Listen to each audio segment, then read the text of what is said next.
বন্ধুরা তোমরা কেমন আছো? আশা করি তোমরা খুব ভালো আছো। আমিও খুব ভালো আছি। আজকে তোমাদের আমি খাসির মাংসের আলু দিয়ে পাতলা ঝোল করে দেখাবো। আর এটা একটু লাল লাল ঝাল ঝাল ঝোল হবে। তোমরা দেখতে থাকো আমি কিভাবে খাসির মাংস ঝোলটা করছি। আর মশলা কি বাটবো তোমরা দেখে নাও। আমি মশলা দেব আদা রসুন আর কাঁচা লঙ্কা আর টমেটো আর পেঁয়াজটা এটা কিন্তু আমি ভেজে নেব। তোমরা দেখতে থাকো এরপর আমি কিভাবে করছি। বন্ধুরা দেখো আমি খাসির মাংসের পাতলা ঝোল করবো বলে কী কী মশলা বেটে নিচ্ছি দেখে নাও। আমি আদা নিয়েছি, রসুন নিয়েছি, কাঁচা লঙ্কা দিয়েছি। এর মধ্যে কিন্তু কোনো জিরে গুঁড়ো ধনে গুঁড়ো কিছুই থাকবে না। এটা টোটালি পেঁয়াজ আদা রসুন আর টমেটো দিয়ে আলু দিয়ে পাতলা ঝোল করবো। চলো বন্ধুরা মশলাটা বেটে নিই। বন্ধুরা দেখো আমি খাসির মাংসের মধ্যে আমি হলুদ 2 চামচ হলুদ, 1 চামচ ঝাল লঙ্কার গুঁড়ো, 1 চামচ কাশ্মীরি লঙ্কার গুঁড়ো আর নুন দিয়ে দিয়েছি। এবার এই যে মশলাটা বেটে দিয়েছিলাম আদা রসুন এটা বাটা আছে এটা দিয়ে দিচ্ছি। এর মধ্যে অল্প একটু জল দিয়ে এর মধ্যে দিয়ে দেবো। আর একটু ওপর থেকে কাঁচা সর্ষের তেল দিয়ে ভালো করে মাখিয়ে নেবো। নিয়ে এই যে তেল বসিয়েছি দেখো গরম তেল, এই তেলের মধ্যে আমি কিন্তু আলুগুলো একটু ভেজে নেবো হালকা করে।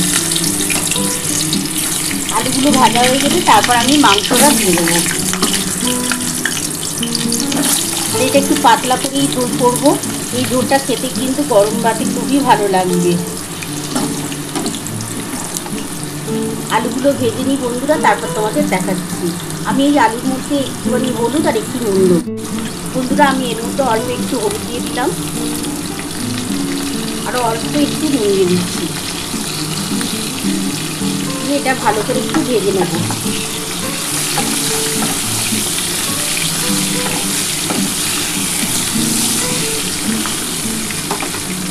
আর বন্ধুরা দেখো তোমরা তো দেখেই নিয়েছো খাসির মাংসের মধ্যে আমি কী কী দিয়েছি। আমি 2 চামচ নুন দিয়েছি, 2 চামচ হলুদ দিয়েছি, কাশ্মীরি লঙ্কার গুঁড়ো দিয়েছি 1 চামচ, ঝাল লঙ্কার গুঁড়ো 1 চামচ আর আদা রসুন কাঁচা লঙ্কা আমি বেটে দিয়েছি।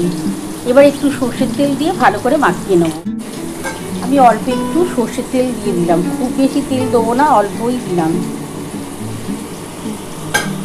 যেহেতু এর মধ্যে একটু চর্বি বেশি থাকে তো খাসির মাংসে, সেই জন্য আমি একটু তেল কম দিলাম। কিন্তু আলু ভাজার জন্য তো একটু তেল দিতেই হয়েছে বন্ধুরা।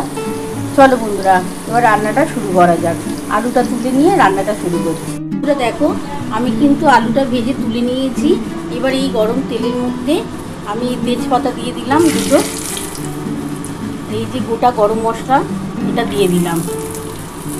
দিয়ে এই যে পেঁয়াজ কুচিয়ে রেখেছি পেঁয়াজটা ভেজে দেবো।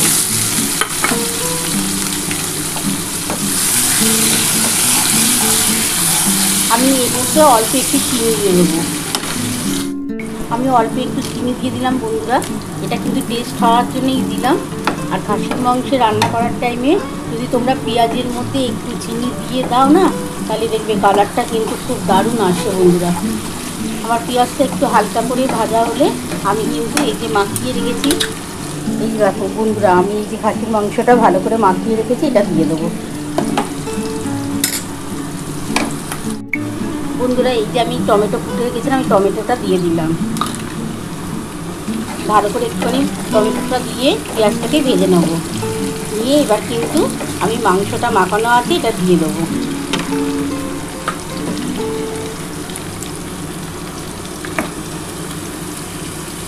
এর মধ্যে অল্প একটু জল দেবো বন্ধুরা, দেখো জল দিয়ে আমি ঢেলে দেবো। বন্ধুরা দেখো আমার কিন্তু খাসির মাংস কষানো কমপ্লিট হয়ে এসছে। আমি কিন্তু এর মধ্যে কিন্তু কোনো জিরে গুঁড়ো ধনে গুঁড়ো দিইনি। এটা কিন্তু শুধুমাত্র পেঁয়াজ আদা রসুন কাঁচা লঙ্কা একটু ঝাল লঙ্কার গুঁড়ো একটু কাশ্মীরি লঙ্কার গুঁড়ো দিয়েই আমি এটা করছি। আর এই ঝোলটা খেতে গরম ভাতে দুর্দান্ত লাগে বন্ধুরা। তোমরা বাড়িতে একবার হলো এইভাবে করে খেও। আর এটা আমি কিন্তু খুবই পাতলা ঝোল করছি যাতে লাল লাল ঝোল হয়, খেতেও ভালো লাগবে দেখতেও ভালো লাগবে, সেইভাবেই রান্নাটা করছি। আমার কষানো কমপ্লিট হয়ে গেছে, এবার আমি প্রেশার কুকারে দিয়ে দেবো। বন্ধুরা দেখো আমার কিন্তু কষানো কমপ্লিট, দেখো তেল ছেড়ে ছেড়ে এসছে, তার মানে কষানোটা কমপ্লিট হয়ে গেছে। এবার আমি প্রেশার কুকারে দিয়ে দেখো আমার কিন্তু কষানো মাংসটা কিন্তু প্রেশারে দিয়ে দিয়েছি। আর ওপর থেকে একটু সানরাইসের গরম মশলা দিয়ে দিলাম বন্ধুরা, দেখে নাও।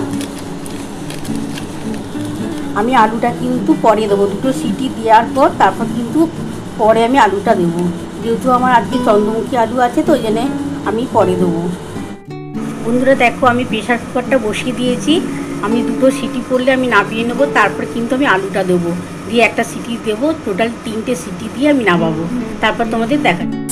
বন্ধুরা দেখো আমার কিন্তু একটা সিটি পড়ে গেছে, আর একটা সিটি পড়বে, তারপর আমি কিন্তু নামিয়ে নেবো, নিয়ে আর একটা আলুগুলো দিয়ে আর একটা সিটি দিয়ে দেবো।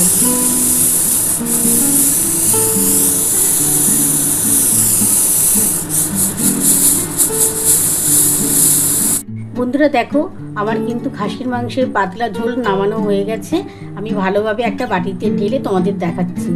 আর এটা কিন্তু আলুটা কিন্তু আমি পরে দিয়েছি, আগে কিন্তু খাসির মাংস দিয়ে দুটো সিটি দিয়ে নিয়েছিলাম, তারপরে কিন্তু আলুটা দিয়ে আর একটা সিটি দিয়ে। দেখো আমার খাসির মাংসের পাতলা ঝোল নামানো হয়ে গেছে।